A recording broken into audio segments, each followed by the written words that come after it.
मित्रों, दोस्तों, नमस्कार, जय हिंद। आप देख रहे हैं बलिया न्यूज़ 24।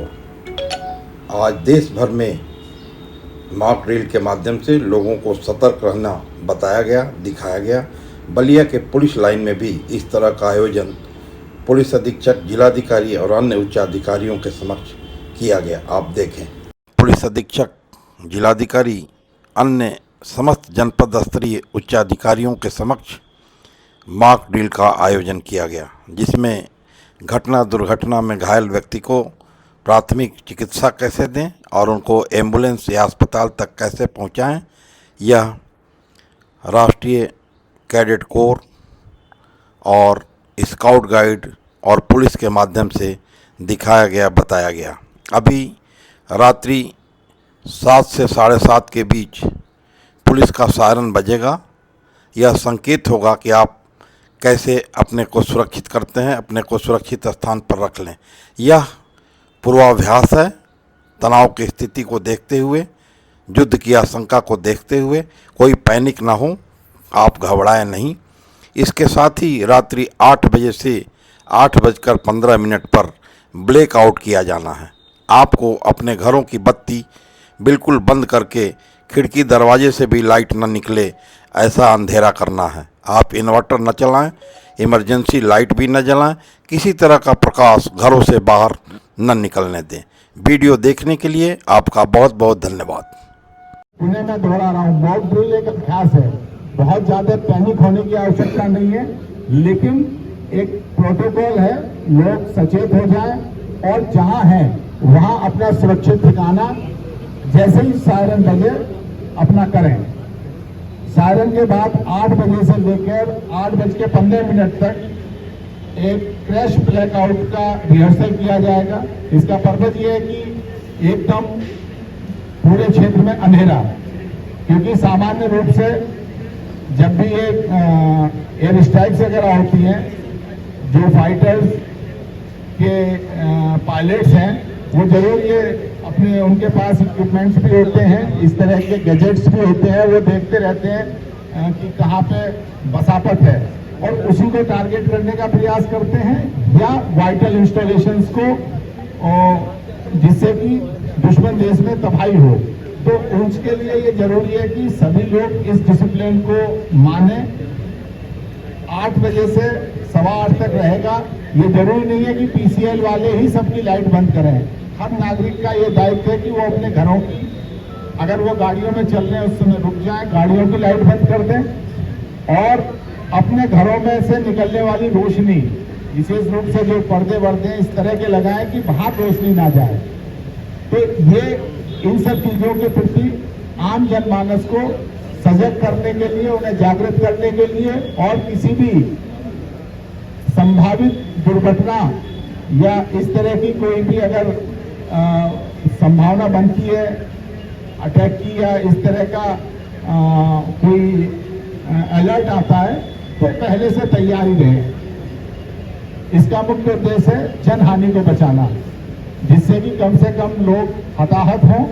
और क्योंकि जब आप मानसिक रूप से तैयार रहेंगे, अलर्ट रहेंगे, तो निश्चित रूप से दुर्घटना में होने वाले नुकसान की बहुत कम संभावना रहती है।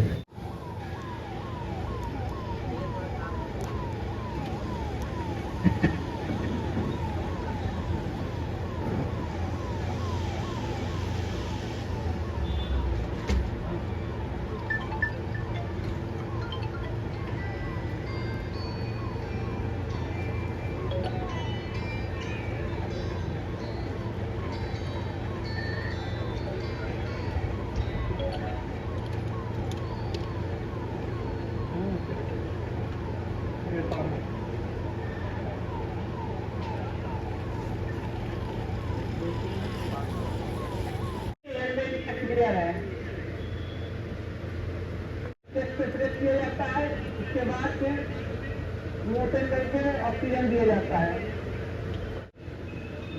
लंबी दूरी तक लेके जा सकते हैं। किसी को निकालना है, जिसमें से 10 कुत्ती को निकालना है, तो उसके लिए अलग अलग हाथी बनाते हैं। ऐसे ही हमारे स्काउट गाइड से बच्चे ये हमारे सामने है। एक बात पुणे में दोहरा रहा हूँ, ये अभ्यास है। पैनिक करने की कोई आवश्यकता नहीं है। सायरन है जो शाम को निर्धारित समय पर बजेगा, इसको सुनते ही आपको हरकत में आना है।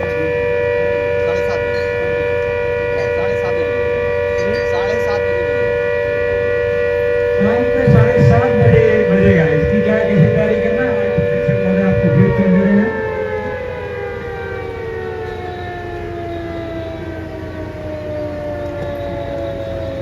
के लिए यहाँ जनपद बलिया में आज मॉक ड्रिल किया गया है और यहाँ पर हमारे एसपी साहब और सभी अधिकारीगण, एसडीआरएफ के अधिकारीगण, अग्निशमन के अधिकारीगण, स्वास्थ्य विभाग के अधिकारीगण और स्काउट, एनसीसी सभी जो संस्था हैं उनके यहाँ पर लोग उपस्थित हैं और उनके द्वारा अपने अपने से संबंधित मॉक ड्रिल दी गई है कि किस प्रकार आपत्ति की स्थिति में निपटा जा सकता है और किस प्रकार जो है आग लग जाए तो उसको बुझाने की कार्यवाही की जा सकती है, किस प्रकार हम घायलों को तत्काल से अस्पताल पहुंचा सकते हैं, उनको किस प्रकार से जल्दी राहत पहुंचाई जा सकती है। तो ये जो चीज़ें हैं, एक तो सभी विभागों की जो तैयारियां हैं उनको दर्शाता है और पब्लिक को जागरूक करने के लिए और क्विक रेस्पॉन्स की दृष्टि से ये बहुत ज़रूरी है।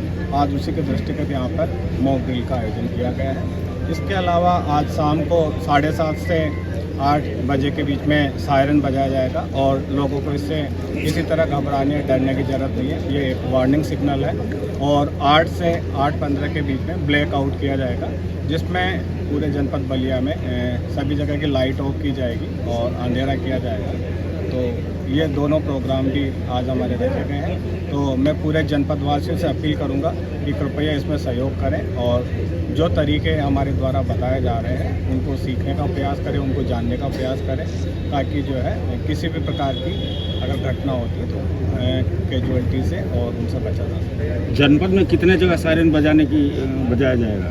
देखिए, जैसा अभी एसपी साहब ने बताया कि यहाँ पर जो पुलिस थाने हैं और जो अग्निशमन के केंद्र हैं उन सभी स्टेशन पर जो है सायरन है, तो उन सभी जगहों पर सायरन बजाने की कार्यवाही की।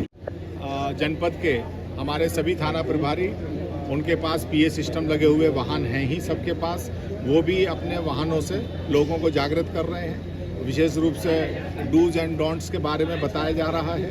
इस पूरी एक्सरसाइज का उद्देश्य केवल लोगों को उनके मनोबल को बढ़ाना, उन्हें किसी भी आकस्मिकता में तैयार रहने के लिए और इसका भी अभ्यास कराया गया है कि एक दूसरे की मदद कैसे करें अगर कोई दुर्घटना हो ही जाती है।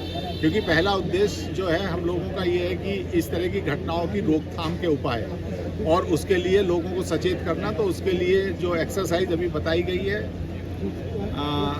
सायरन बजा के लोगों को पहले ये वार्निंग दी जाएगी कि कोई संभावित खतरे की आशंका है। उसके बाद फिर ब्लैकआउट कर दिया जाता है जिससे कि लोग अपना सुरक्षित स्थानों पर जगह ले लें। जैसे आप फर्ज कीजिए कभी भी कहीं पे भी, ये बड़ा एक प्रैक्टिस है, अगर कहीं विस्फोट वगैरह हो जाए या इस तरह की कोई इवेंचुअलिटी आती है तो आप ज़मीन के नीचे किसी गड्ढे में या नाली में कहीं भी लेट जाएं, आप अपने आप को सुरक्षित रख सकते हैं। अगर आप ऐसे ही तने हुए खड़े रहेंगे तो हो सकता है घायल होने की या हताहत होने की संभावना ज़्यादा रहती है। ये अब नॉर्मल टाइम में भी है और जब असाधारण परिस्थिति होगी तो और व्यापक अरेंजमेंट सीएमओ साहब का